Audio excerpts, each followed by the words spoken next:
novos ensinos aos nossos olhos.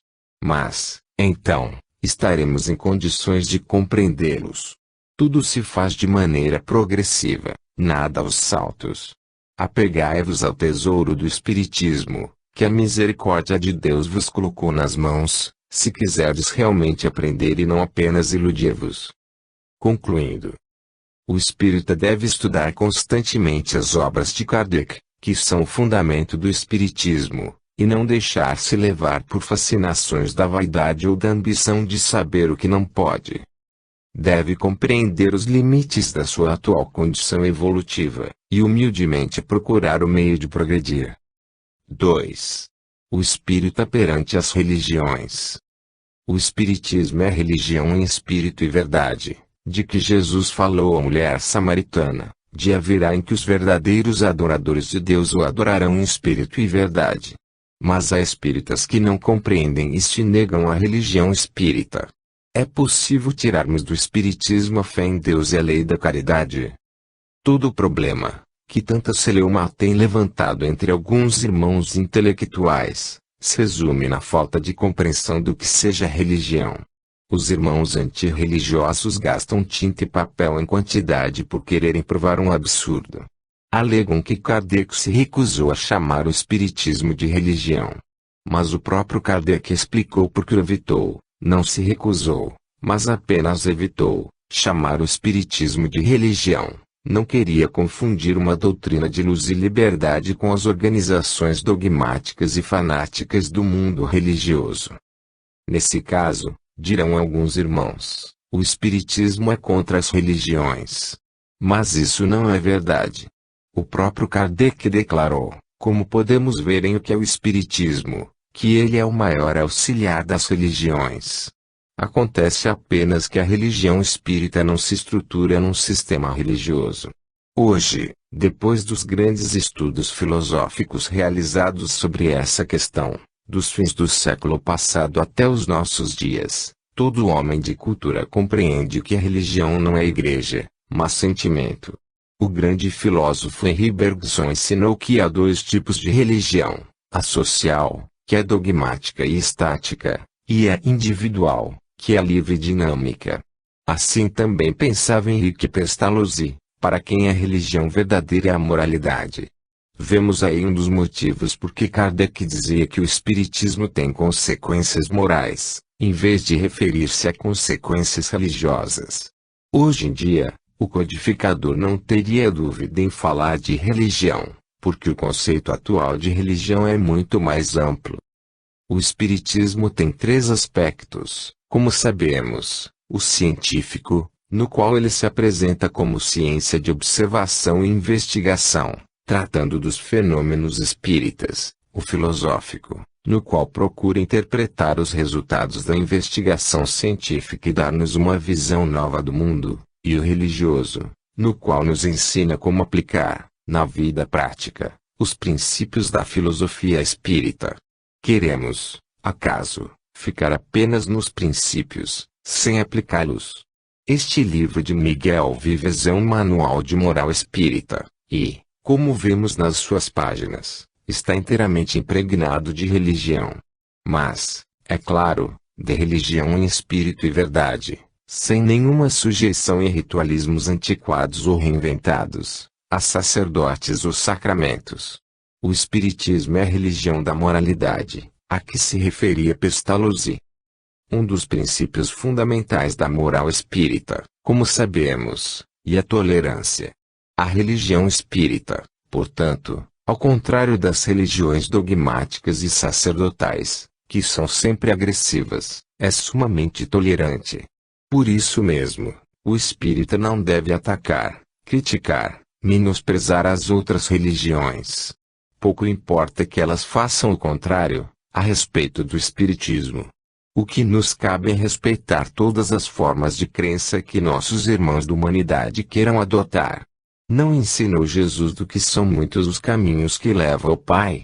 Como pode o espírita, e compreende o espírito desse ensinamento, atacar esta ou aquela religião? Mas, se não pode atacar, se não deve criticar, no mau sentido da palavra, também, Não pode e não deve ficar com os pés em duas canoas, dizendo-se ao mesmo tempo espírita e adepto de outra religião. Pois se temos a religião em espírito e verdade, o que havemos de fazer com uma religião formalista e dogmática? Cabe aqui a pergunta do apóstolo Paulo aos Gálatas: correis bem, quem vos impediu, para não obedecerdes à verdade? V. 7. E também o ensino evangélico de Jesus: seja o teu falar, sim, sim, não, não. Todas elas auxiliam o espírito a evoluir. Mas, quando já temos o conhecimento do espírito, havemos de voltar à carne? As religiões são escolas nas quais os espíritos aprendem a verdade espiritual.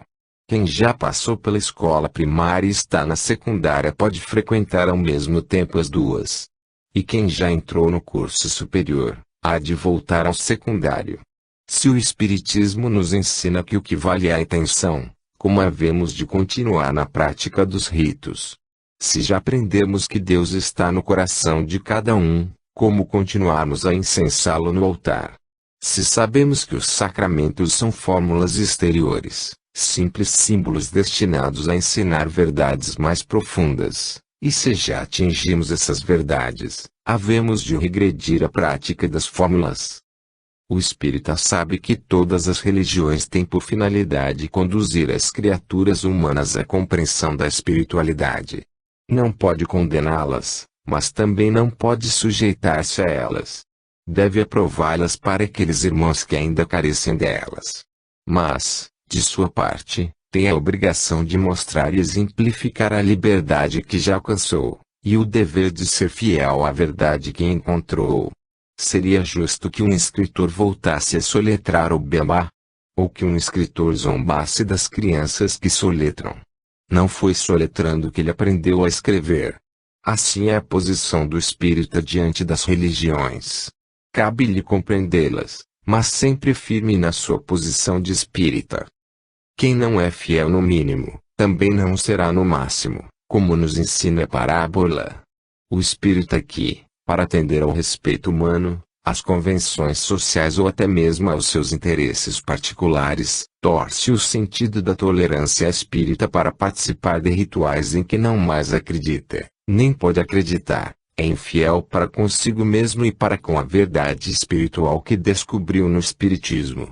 É infiel no mínimo, pois o que recebeu nesta vida é apenas o princípio do que deverá receber mais tarde. Não se mostrando digno desse mínimo, como poderá esperar o máximo? Recordemos ainda uma advertência de Paulo, que muito nos serve atualmente: se alguém te vir, a ti que tens ciência, sentado à mesa no templo dos ídolos, não será consciência do fraco induzido a comer das coisas sacrificadas aos ídolos. 1 Cor. 8, 10. O espírita não tem apenas liberdade, mas também responsabilidade. Será responsável pelos seus exemplos perante os fracos. Ele está em condições de participar dos ídolos, ou seja, dos sacramentos e rituais das igrejas, sem se afetar pessoalmente. Mas não pode esquecer que afetará os outros. Se, pelo seu exemplo, abrir as portas do movimento espírita à infiltração de elementos formalistas, será responsável pela deformação da prática doutrinária. Essa é uma grave responsabilidade, contra a qual devemos estar sempre de atalaia. Deus nos livre de respondermos pela desfiguração da própria verdade que nos salvou do erro. Concluindo, o espírita deve respeitar todas as crenças sinceras, todas as religiões que levam a criatura ao Criador, não atacando nenhuma nem zombando das suas práticas. Mas não tem o direito de, em nome da tolerância, tornar-se cúmplice de práticas religiosas ou de ensinos teológicos que podem levar seus irmãos de volta ao passado. Todas as religiões são boas para aqueles que as aceitam e praticam com sinceridade, mas se o espírita não for sincero consigo mesmo, com a sua própria religião, quem pode acreditar nele? 3. O espírita e a cultura. O espírita tem o dever de instruir-se, de integrar-se na cultura do seu tempo. O Espírito da Verdade trouxe-nos um mandamento novo, ao declarar: espíritas, Amai-vos, eis o primeiro ensinamento. Instruí-vos, eis o segundo. Kardec, por sua vez, ensinou-nos que o Espiritismo se relaciona com todas as ciências, e que só lhe foi possível aparecer, depois que elas se desenvolvem no mundo. A antiga lei, a do Velho Testamento, era a lei da justiça, dura e fria como a espada. Por isso, a Bíblia está cheia de matanças, ordenadas pelos próprios profetas. A lei renovadora do Cristo, que modificou o mundo e ainda hoje continua a transformar os nossos corações endurecidos, era a lei do amor. A nova lei, que nos veio com a nova revelação, com o Espiritismo, é a lei da instrução. Pois não é o Espiritismo nosso grande instrutor, aquele que nos lembra os ensinos evangélicos, que nos explica, que nos ensina de onde viemos, para onde vamos e por que estamos na Terra. Não é o Espiritismo que nos consola em nossas dores e em nossos desesperos, não por uma vaga promessa, mas pelo conhecimento do nosso destino. O ensinamento do Espírito da Verdade, a que acima nos referimos, está no capítulo Cristo Consolador, do Evangelho segundo o Espiritismo. O ensinamento de Kardec, sobre a relação do Espiritismo com as ciências, está no primeiro capítulo de A Gênese. Aconselhamos a leitura de ambos, juntamente com este capítulo, para melhor e mais ampla compreensão do problema. Porque há espíritas que ainda não compreenderam quase nada do Espiritismo, e apesar de nele se encontrarem há 20, 30 ou mais anos, continuam a pensar que não precisam instruir-se. Para mim, basta fé, dizia-nos um desses irmãos, que fechava os olhos diante da luz da nova revelação. A fé, como todos sabemos, é uma necessidade. Um homem sem fé é uma criatura inútil. Nisso, também, Kardec tem muito para nos ensinar, mostrando-nos que existe a fé humana e a fé divina. Os próprios descrentes devem ter fé em alguma coisa, se quiserem ser úteis. Mas não podemos esquecer que a fé espírita não é cega, não é imposta pelos outros, não deve prevalecer apesar do absurdo em que por acaso se apoiasse. Não, nada disso. A fé espírita, como a definiu Kardec, é a fé raciocinada, ou seja, a fé iluminada pela razão. E de que luzes disporá a razão, para com ela iluminar a fé, se não tivermos instrução? A luz natural, apenas, é insuficiente para enfrentar os numerosos e complexos problemas que a descrença ilustrada do nosso tempo levanta, sem cessar, contra o Espiritismo e contra todas as formas de fé. Claro que o espírita não precisa tornar-se um sábio. Bom seria que todos o pudessem, mas isso é impossível e seria contrário à própria lei de evolução. Cada um de nós tem o seu rumo evolutivo a seguir, na fase em que nos encontramos. Mas, se o espírita não precisa ser sábio, também não deve ser ignorante. Como vai ele sustentar a sua fé, e com ela auxiliar os que sofrem a cegueira do ateísmo, do materialismo, ou mesmo da simples dúvida? Com artigos de fé, ninguém mais convence ninguém da verdade espiritual. Estamos na idade da razão, na fase racional da evolução humana. Temos de alicerçar a nossa fé no conhecimento, se quisermos que ela seja uma luz para todos, e não apenas uma lamparina de uso particular. Assim, vemos que o mandamento do Espírito da Verdade, instruí-vos, está diretamente ligado ao mandamento de Cristo, amai-vos. Pois, se nos amamos, é claro que desejamos a salvação da fé para todos, e consequentemente não podemos fechar-nos em nossa cômoda ignorância, nessa beatitude da ignorância, que caracterizou tantos beatos do passado. Não há lugar para beatos no Espiritismo. Os que nele quiserem permanecer deverão instruir-se, libertando-se de suas falsas ideias, de seus conceitos antiquados, de seus erros. Sem instrução não podemos cumprir o mandamento do amor ao próximo e do amor a Deus. Pois como amar a Deus sem compreendê-lo, sem ter ideia da sua grandeza e da sua natureza inteligente? E como amar o próximo sem ajudá-lo a instruir-se, a esclarecer-se, a libertar-se das superstições, das mentiras, dos falsos juízos? Todo espírita pode e deve instruir-se.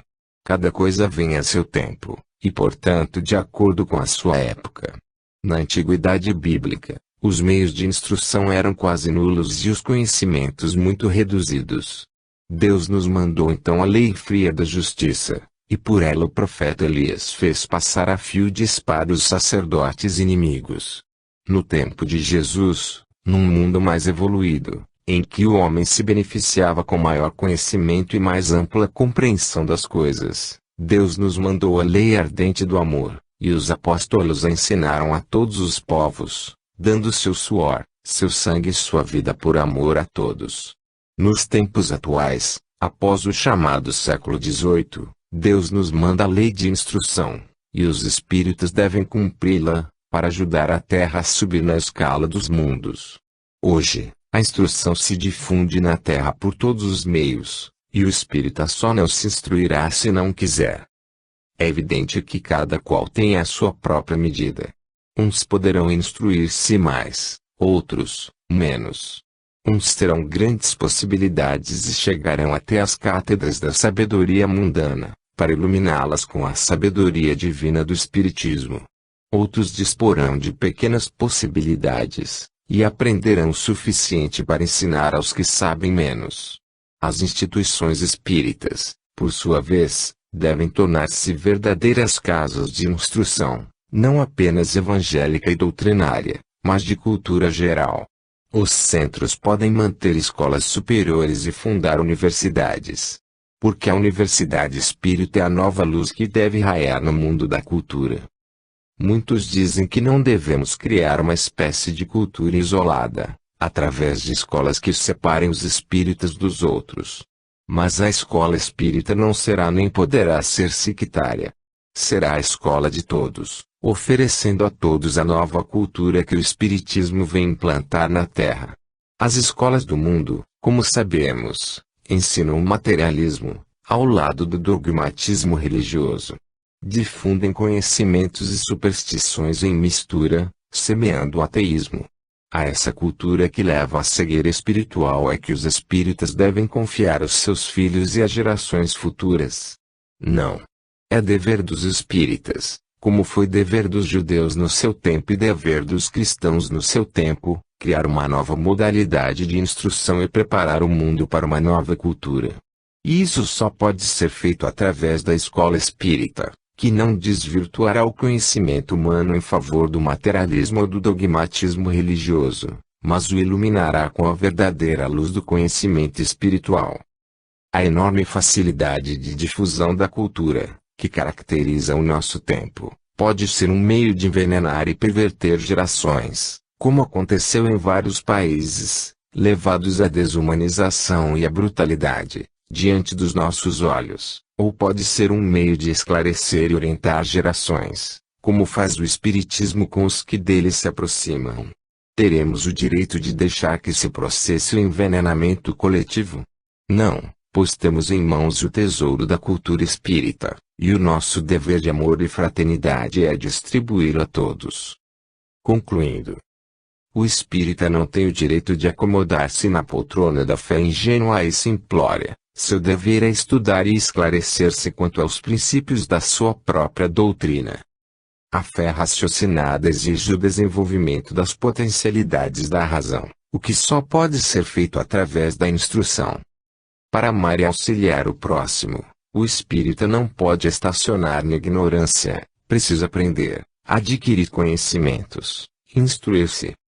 4. O espírita e a política. O Espiritismo é a política do amor. Ligando os homens entre si, na Terra, e os homens com os espíritos, entre a Terra e o espaço, ele realiza a maior e a mais bela política de todos os tempos, para a boa administração das riquezas públicas do espírito. Mas, sempre que possível, o espírita pode e deve dar, à política do mundo, a ajuda divina da política do céu. A palavra política vem do grego, polis, que quer dizer cidade, e significa a arte de governar e administrar a cidade. Como sabemos, as cidades gregas eram estados. Assim, política é a arte de governar o estado e administrar as riquezas públicas. Pode o espírita ficar alheio a um problema como esse, que afeta toda a coletividade? Não. O próprio espiritismo, como dissemos acima, é uma política superior, aplicada não apenas à cidade do mundo, mas também à cidade celeste e às relações entre as duas cidades. O espírita, portanto, é político, no bom e exato sentido da palavra. Mas a sua política não é nem pode ser feita de intrigas, de golpes, de negaças, de manobras. Só pode ser feita de amor, compreensão, fraternidade e luz. Por isso, os espíritas, em geral, são estranhos à política do mundo. Detestam o ambiente de mesquinhez e interesseiro em que se processam as manobras políticas. E não admitem que o espiritismo seja envolvido na política, com o que fazem muito bem. Os poucos espíritas que se tornam políticos mundanos, se são realmente sinceros e firmes na sua fé, enfrentam duras dificuldades e terríveis sofrimentos. Por que não pode um espírita sincero respirar com naturalidade no ambiente pesado e malsão da política mundana? Os que se adaptam a esse ambiente são dignos de piedade, pois sacrificam a mais bela oportunidade de aperfeiçoamento espiritual que Deus lhes concede, em troca do prato de lentilhas dos interesses mundanos. Breve passa a vida presente desses irmãos, pois breve é a nossa vida na terra. E ao entrar na vida espiritual eles vão lamentar o tempo perdido e oportunidade desperdiçada. Bem disse o Cristo, o meu reino ainda não é deste mundo. Porque um dia o será. Quando passar esta época de transição, e a humanidade entrar na fase de regeneração de que nos falam o Livro dos Espíritos e o Evangelho segundo o Espiritismo, o reino do Cristo começará a afirmar-se entre os homens. Uma humanidade que se regenera está a caminho do céu. As leis mundanas começarão a modificar-se, influenciadas pelas leis divinas. Kardec estuda esse problema com a ajuda dos espíritos, ao tratar da influência do espiritismo na legislação do mundo. Quando isso acontecer, os espíritas não mais precisarão abster-se da política, mas, pelo contrário, deverão integrar-se nela, para auxiliá-la a evoluir mais rapidamente. Até lá, porém, ainda há muito tempo a correr. E os espíritos deverão, por muitos anos ainda, manter-se de atalaia quanto às fascinações e os perigos da política. Devem pôr, sobretudo, o maior cuidado em evitar as infiltrações políticas nas sociedades espíritas, particularmente nos centros espíritas, que devem ser casa de oração e de paz, de amor e fraternidade. Como conciliar essas luzes celestes com os ódios, as intrigas, as disputas mesquinhas da política?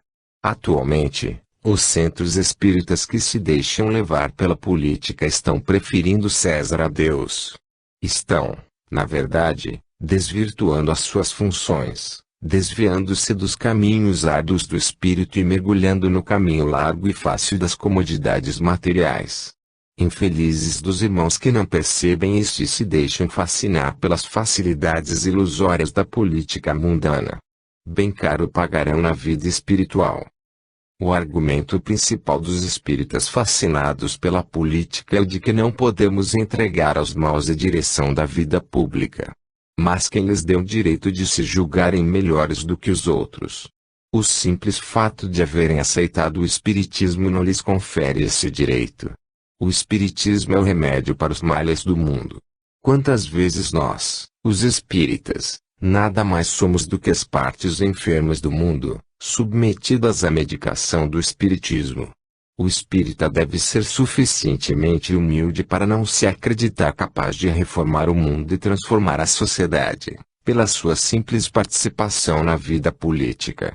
Se não o for, estará sujeito a muitos enganos. E principalmente estará exposto à influência mistificadora de espíritos perversos, que sempre se aproveitam das nossas pretensões vaidosas, para nos transformarem em seus instrumentos. Tomemos o nosso remédio espírita, curando-nos primeiro, para depois auxiliarmos os outros a se curarem. E que Deus nos permita uma cura rápida, apesar de nossos muitos males, às vezes crônicos, velhos de muitas encarnações. Nem por isso, entretanto, o espírita deve abster-se dos seus deveres políticos. Muito pelo contrário, esses deveres devem ser cumpridos escrupulosamente pelos espíritas. Lavar as mãos na bacia de Pilatos não é atitude a assumir. Mas cumprir os deveres políticos é coisa bem diferente de entregar-se à vida política.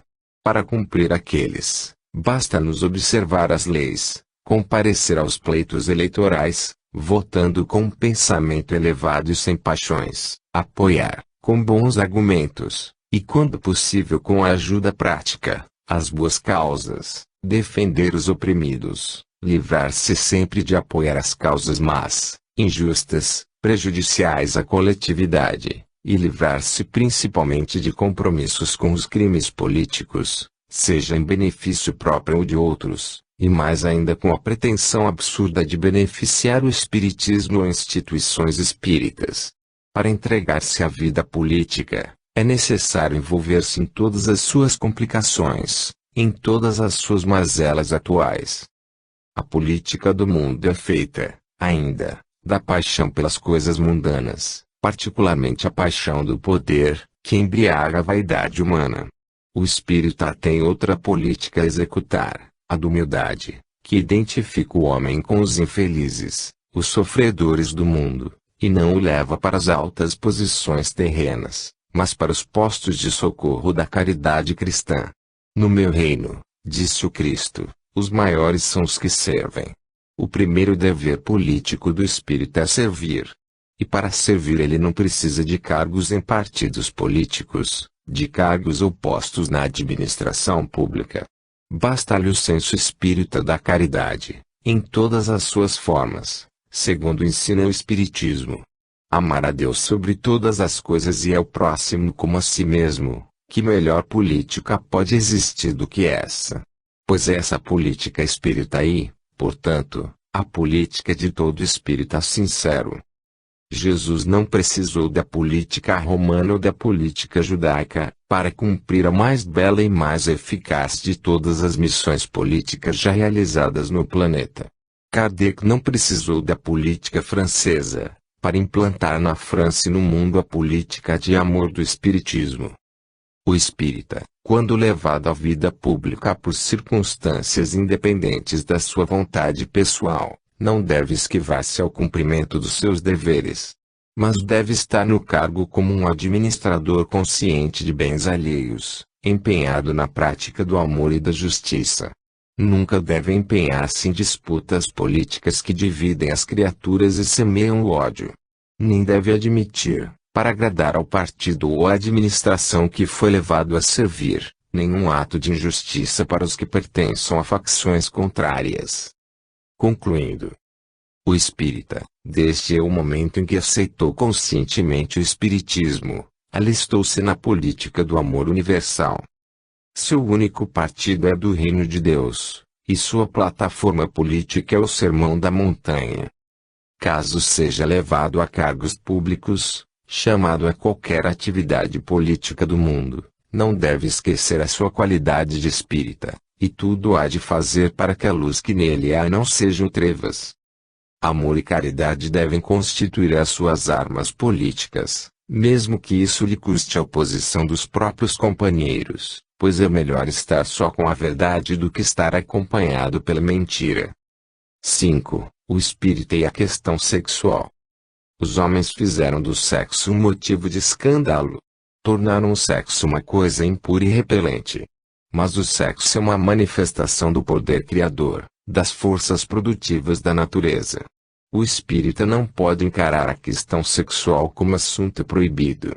O sexo é a própria dialética da criação e existe em todos os reinos da natureza. O paganismo chegou a fazer do sexo motivo de adoração. Os povos primitivos revelam grande respeito e assumem atitude religiosa diante do sexo. Mas para esses povos, ainda bem próximos da natureza, o sexo não está sujeito aos desregramentos, aos abusos e ao aviltamento do mundo civilizado. O cristianismo condenou o sexo e fez dele a fonte de toda a perdição. Mas o espiritismo reconsidera a questão, colocando-se um meio termo entre os exageros pagãos e cristãos. O espírita sabe que o sexo é um grande campo de experiências para o espírito em evolução, e que é através dele que a lei de reencarnação se processa, na vida terrena. Como, pois, considerá-lo impuro e repelente? Em O Livro dos Espíritos, Kardec comenta: os espíritos se encarnam homens ou mulheres, porque não têm sexo. Como devem progredir em tudo, cada sexo, como cada posição social, lhe oferece provas e deveres especiais, e novas ocasiões de adquirir experiências. Como vemos, o sexo é considerado pelo Espiritismo no seu justo lugar, como um meio de evolução espiritual. O espírita, por isso mesmo, não pode continuar a encarar o sexo como faz o comum dos homens. Não pode abusar do sexo, nem desprezá-lo. Deve antes considerar o seu valor e a sua importância no processo da evolução. Ainda existe, no meio espírita, muita prevenção contra os assuntos sexuais. Mas é necessário que essa prevenção seja afastada, através de uma compreensão mais precisa do problema. Não há motivo para fazer-se do sexo um assunto tabu, mas também não se deve exagerar nesse terreno, pois muitas criaturas se escandalizariam. Devemos lembrar-nos de que, por milhares de anos, através de gerações e gerações sucessivas, o sexo foi considerado, na civilização cristã em que nascemos e vivemos, um campo de depravação, de perdição das criaturas.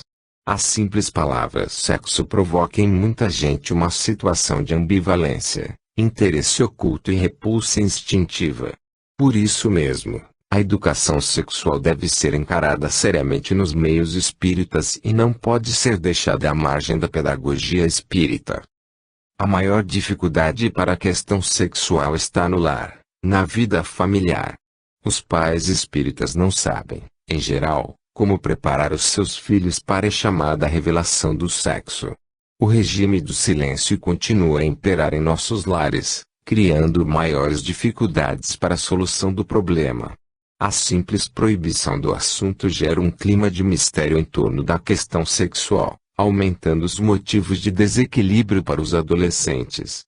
Os pais, por sua vez, sofrem também de inibições decorrentes de um sistema errado de educação, a que estiveram sujeitos. Na família, a atitude mais acertada é a de não se responder com mentiras doiradas às indagações das crianças sobre questões sexuais. Mas não se deve, também, responder de maneira crua. Seria uma imprudência querermos sair de um sistema de tabus para uma situação de franqueza rude. Há muitas maneiras de fazer a criança sentir que o problema sexual não é mais nem menos importante do que os demais. Cada mãe ou pai tem de descobrir a maneira mais conveniente ao seu meio familiar. A regra mais certa é a resposta verdadeira, de maneira indireta. Se a criança perguntar, como a gente nasce? Deve-se responder, por exemplo, da mesma maneira que os gatinhos. Começando assim, a pouco e pouco os próprios pais vão descobrindo a técnica de vencer as dificuldades, sem empair os filhos com lendas e mentiras que criaram um ambiente de citação perigosa. Nas escolas espíritas, o problema deve ser colocado com o mesmo cuidado, pois a situação é ainda mais melindrosa. As crianças de uma classe pertencem a diversas famílias, com diferentes costumes.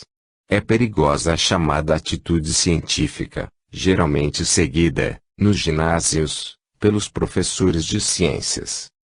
A frieza científica não leva em consideração as sutilezas psicológicas. O ideal é que o assunto seja discutido previamente em reuniões pedagógicas, entre os professores de ciências, de psicologia, de moral, e orientador pedagógico. Na verdade, o problema é mais de pedagogia do que de ciências. O bom pedagogo saberá conduzi-lo com o tato necessário, sem produzir choques perigosos e sem permitir que o assunto caia novamente no plano do mistério. Quanto aos jovens, devem promover cursos e seminários a respeito, sempre com a assistência de um professor experimentado, de moral ilibada e reconhecido bom senso. Os jovens têm grande necessidade de boa orientação sexual, pois estão na fase de maior manifestação dessas exigências, e, se não forem bem orientados, poderão cair em lamentáveis complicações. O jovem espírita, embora esclarecido pela doutrina, não está menos sujeito a desequilíbrios sexuais. Sabemos que esses desequilíbrios têm duas fontes principais: os abusos e vícios do passado, em encarnações desregradas, e as influências de entidades perigosas, muitas vezes ligadas aos jovens pelo passado delituoso. Por isso mesmo, o problema só pode ser tratado de maneira elevada, com grande senso de responsabilidade. Os médicos espíritas podem ser grandes auxiliares das mocidades espíritas nesse setor. Quanto aos espíritas adultos, não estão menos livres do que os jovens. São vítimas de uma educação defeituosa, de um ambiente moral dominado pela hipocrisia em matéria sexual, e trazem às vezes agravadas por esse ambiente as heranças do passado.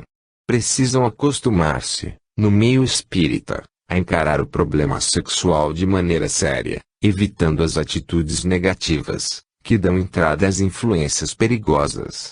Encarando o sexo sem malícia, como uma função natural e uma necessidade vital, o espírito ao mesmo tempo se corrige e modifica o ambiente em que vive, afastando do mesmo os espíritos viciosos e maliciosos, que não mais encontram pasto para os seus abusos. O melhor meio de afugentar esses espíritos, e de encaminhá-los também em uma reforma íntima, é a criação de uma atitude pessoal de respeito pelos problemas sexuais e o cultivo de um ambiente de compreensão elevada no lar. Essa mesma atitude deve ser levada para os ambientes de trabalho, por mais contaminados que eles se apresentem.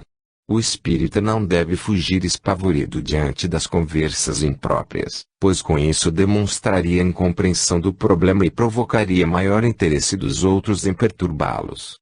Mas não deve, também, estimular essas conversas, com sua participação ativa.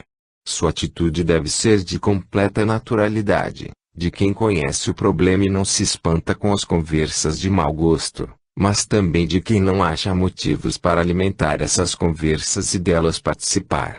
Sempre que possível, e com senso de oportunidade, ele deve procurar mudar os rumos da conversa, para assuntos mais aproveitáveis, ou mesmo para os aspectos sérios do delicado problema sexual.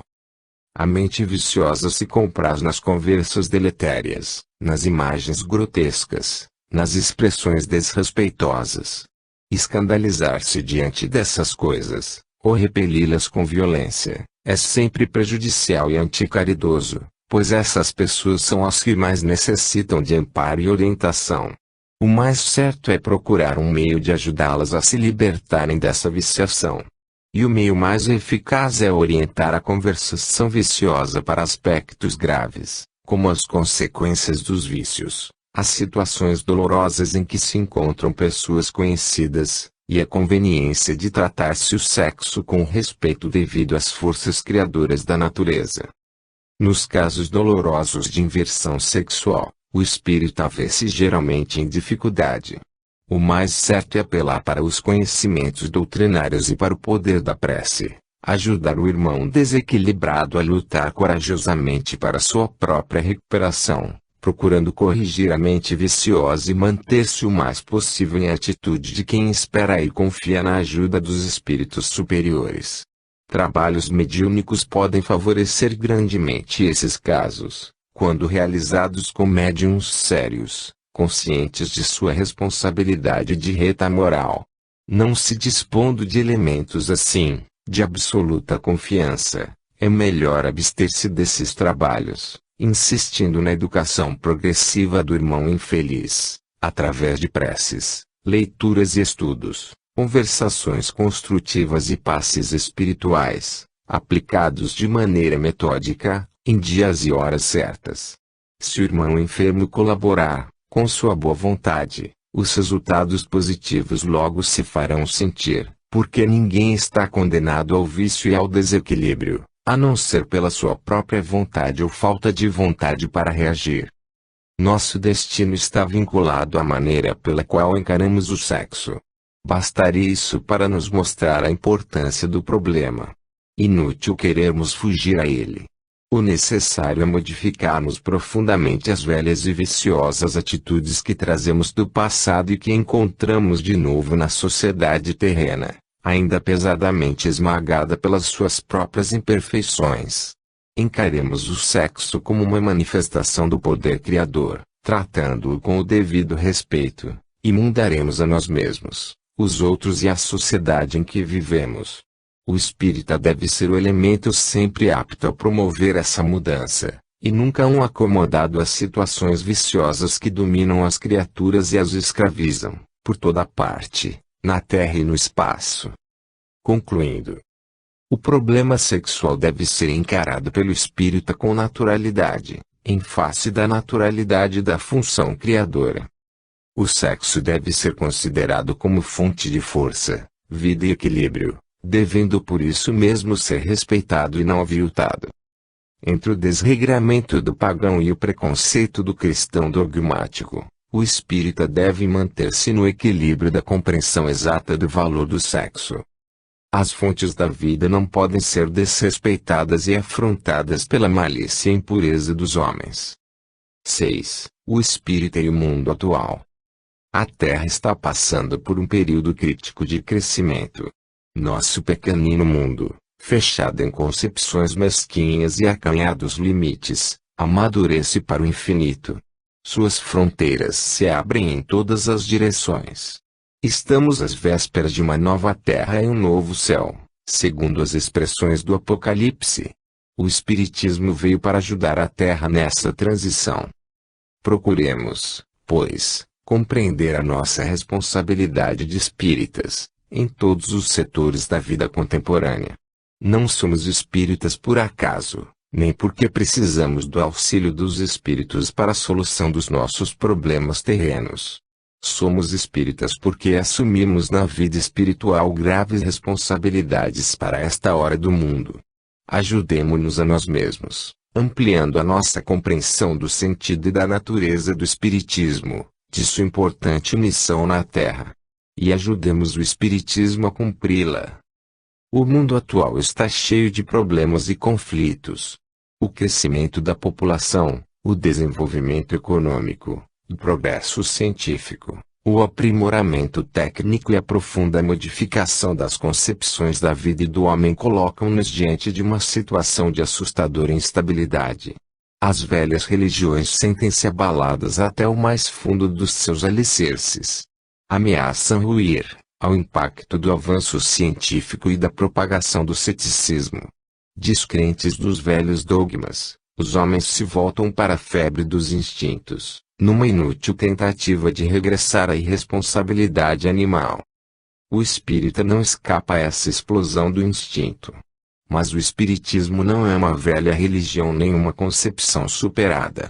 É uma doutrina nova, que apareceu precisamente para alicerçar o futuro. Suas bases não são dogmáticas, mas científicas, experimentais. Sua estrutura não é teológica, mas filosófica, apoiada na lógica mais rigorosa. Sua finalidade religiosa não se define pelas promessas e as ameaças da teologia, mas pela consciência da liberdade humana e da responsabilidade espiritual de cada indivíduo, sujeita ao controle natural da lei de causa e efeito. O espírita não tem o direito de tremer e apavorar-se, nem de fugir aos seus deveres e entregar-se aos instintos.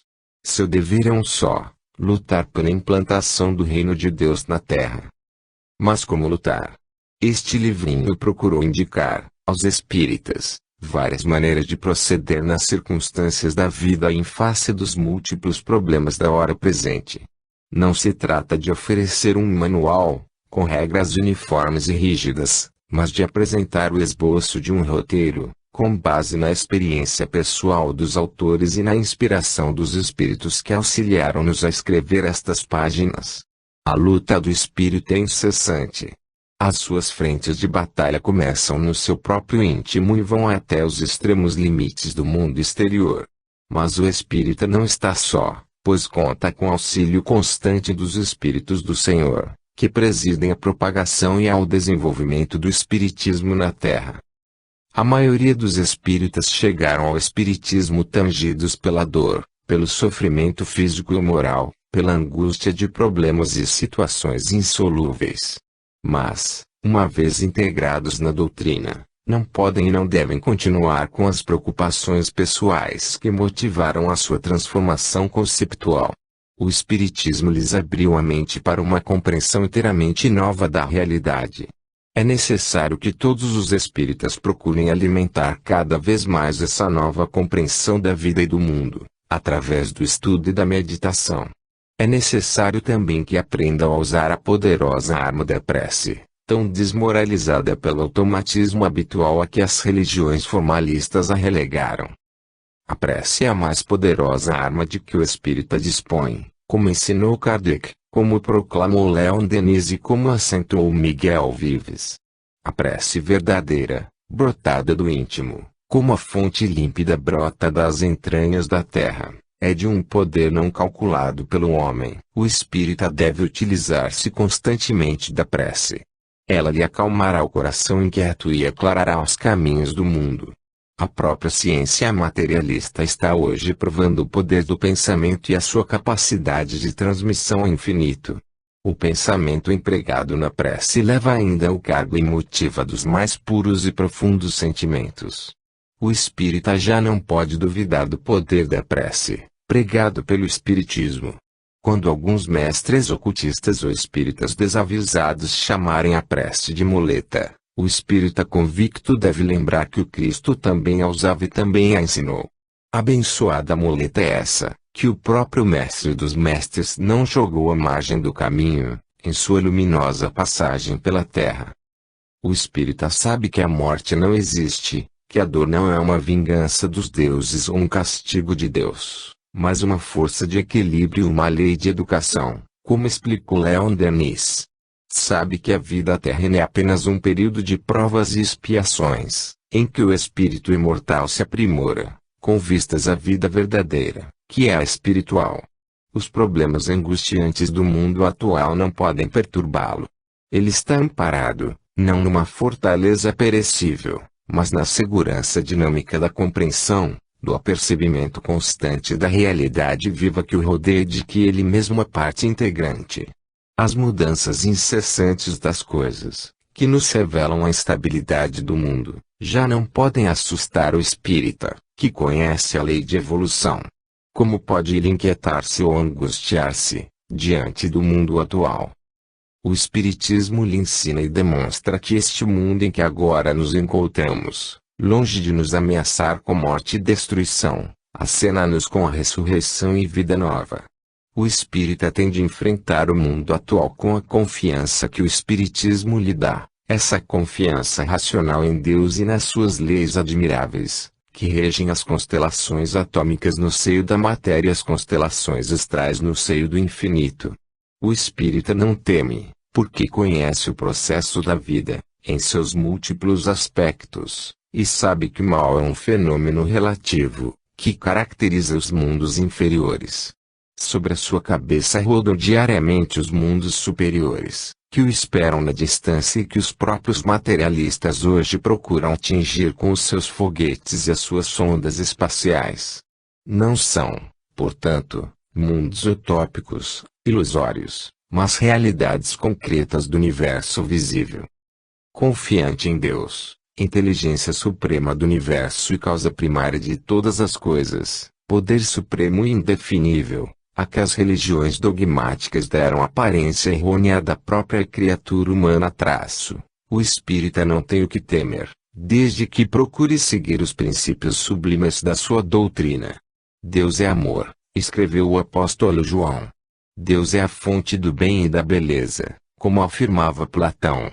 Deus é aquela necessidade lógica que se referia a Descartes, que não podemos tirar do universo sem que o universo se desfaça. O espírita sabe que não tem apenas crenças, pois possui conhecimentos. E quem conhece não teme, pois só um desconhecido nos apavora. O mundo atual é o campo de batalha do espírita. Mas é também a sua oficina, aquela oficina em que ele forja um mundo novo. Dia a dia ele deve bater a bigorna do futuro. A cada dia que passa, um pouco do trabalho estará feito. O Espírito é o construtor do seu próprio futuro e o auxiliar de Deus na construção do futuro do mundo. Se o Espírito recuar, se temer, se vacilar, pode comprometer a grande obra. Nada lhe deve perturbar o trabalho, na turbulenta mas promissora oficina do mundo atual. Concluindo, o Espírito é o consciente construtor de uma nova forma de vida humana na Terra e de vida espiritual no espaço. Sua responsabilidade é proporcional ao seu conhecimento da realidade, que a nova revelação lhe deu, seu dever de enfrentar as dificuldades atuais, e transformá-las em novas oportunidades de progresso, não pode ser esquecido um momento sequer. Espíritas, cumpramos o nosso dever. O livro cristão é o alimento da vida eterna. André Luiz. Fim.